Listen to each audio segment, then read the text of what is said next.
भैया का फोन आया। दीपाली, पापा की तबीयत बहुत खराब है, डॉक्टर ने जवाब दे दिया है, तू जल्दी से आ जा। आनन फानन में तत्काल में रिजर्वेशन करवाकर मायके पहुंची। ऑटो से उतरकर जैसे ही घर में गई, भाभी ने कहा, दीदी आप पहले पापा जी को पानी पिलाओ, कल रात से उन्होंने एक घूंट पानी नहीं पिया है। एक ही बात संकेतों में बोल रहे थे कि दीपाली आ रही है, उसी के हाथ से पानी पीऊंगा।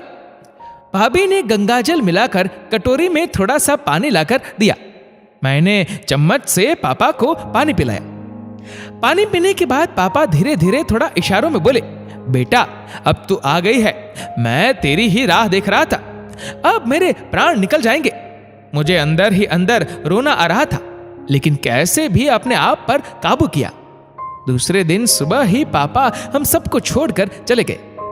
12 दिन तो लगातार रिश्तेदारों का आना जाना शुरू था। इतने लोगों के बीच रहकर भी मुझे बार बार एक ही बात खाई जा रही थी कि अब मम्मी का क्या होगा, पापा के बिना मम्मी कैसे रहेगी, क्योंकि 24 घंटे दोनों साथ ही में रहते थे। क्या भाई भाभी मम्मी से अच्छे से बर्ताव करेंगे? सब ईश्वर भरोसे छोड़कर मन को तसल्ली दे देती थी कि सब अच्छा ही होगा। वैसे भी अपना समाज अभी उतना उदारवादी नहीं हुआ है कि एक माँ बेटी के यहां आकर रहे। मम्मी खुद भी इस बात के लिए राजी नहीं होती। बेटा बहू चाहे जैसे भी रहेगी तो अपने खुद के घर में ही। वापसी के पहले दिन मम्मी ने भैया से कहा, पापा की संपत्ति में से उनकी निशानी के तौर पर दीपाली को कुछ दे दे।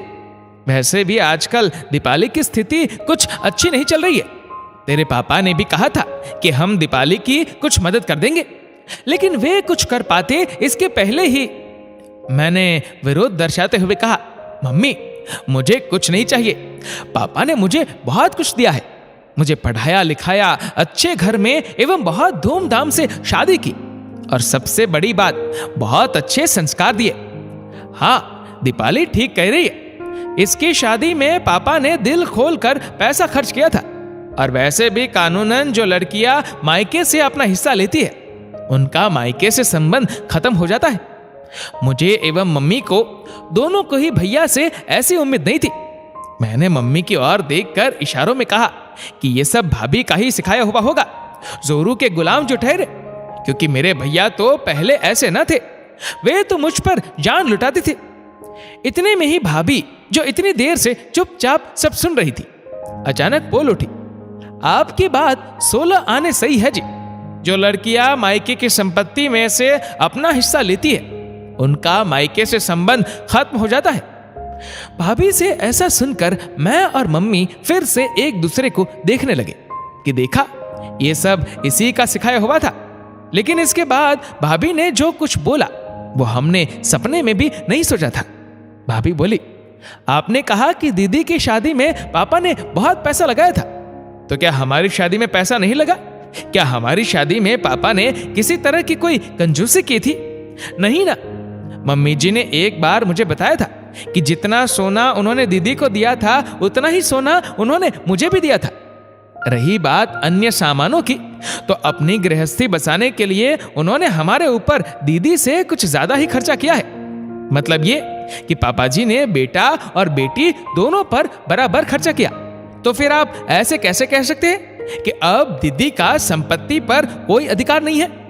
आज पापा जी इतनी जायदाद छोड़कर गए हैं और दीदी के हालात फिलहाल कमजोर है, तो ऐसे में हमें उन्हें कुछ देना ही चाहिए। क्या आपको याद है कि आपने पापा जी की अंगूठिया और चेन आदि लोकर में रखते वक्त क्या कहा था? यही कहा था ना कि ये मेरे पापा की निशानी है, इन्हें किसी भी स्थिति में मैं कभी भी नहीं बेचूंगा। हाँ, कहा था। तो फिर क्या आपने कभी सोचा कि आपके पास तो पापा जी की निशानी के रूप में उनके द्वारा बनाया हुआ इतना बड़ा मकान है, उन्हीं के मेहनत से आज अपनी कपड़े की दुकान पूरे शहर में नंबर 1 पर है, बैंक में इतना बैलेंस है। दीदी भी पापा जी की बेटी है, लेकिन दीदी के पास पापा जी की निशानी के रूप में क्या है? क्या आपको नहीं लगता कि पापा जी के प्यार पर जितना आपका अधिकार है, उतना ही अधिकार दीदी का भी है? मैं और मम्मी दोनों भाभी को देखते ही रह गए। भाभी कितना बड़ा कड़वा सच बोल गई। ये सब बातें जानता तो हर कोई है, लेकिन कोई भी भाई भाभी जानते समझते हुए भी इस बात की ओर से अपनी आंखें जानबूझकर बंद कर लेते हैं। हम ही क्यों, भैया को भी भाभी से ऐसी उम्मीद बिल्कुल नहीं थी। ये उनके चेहरे से साफ साफ दिखाई दे रहा था। भैया ने भाभी से कहा, शिल्पा, आज तुमने मेरी आंखें खोल दी। मैंने तो सामान्यतः समाज से जो कुछ भी सुनता आ रहा हूं वो ही दोहरा दिया। मैंने इस बारे में इस दृष्टिकोण से कभी सोचा ही नहीं। सच में मेरे पास तो पापा के निशानी के रूप में मकान और दुकान सब कुछ है, लेकिन दीपाली के पास तो कुछ भी नहीं है। इसलिए मैं उसको पापा की अंगूठिया और चैन दे देता हूं। मैं सोचने लगी कि क्यों हम सब लोग भाई के किसी भी गलत बयान के लिए या गलत निर्णय के लिए भाभी को ही दोषी मानते हैं। भाई को जोरू का गुलाम कहते हैं। हर वक्त भाभी ही कसूरवार नहीं होती, भाई भी कसूरवार हो सकता है। इस वीडियो को लेकर आपकी क्या राय है, नीचे कमेंट करके जरूर बताएगा। और अगर आपको वीडियो अच्छा लगा हो तो वीडियो को लाइक करेगा, शेयर करेगा ज्यादा से ज्यादा लोगों तक। और ऐसे ही और भी इंस्पिरेशनल वीडियोस के लिए हमारा फेसबुक पेज आज ही फॉलो करें। धन्यवाद।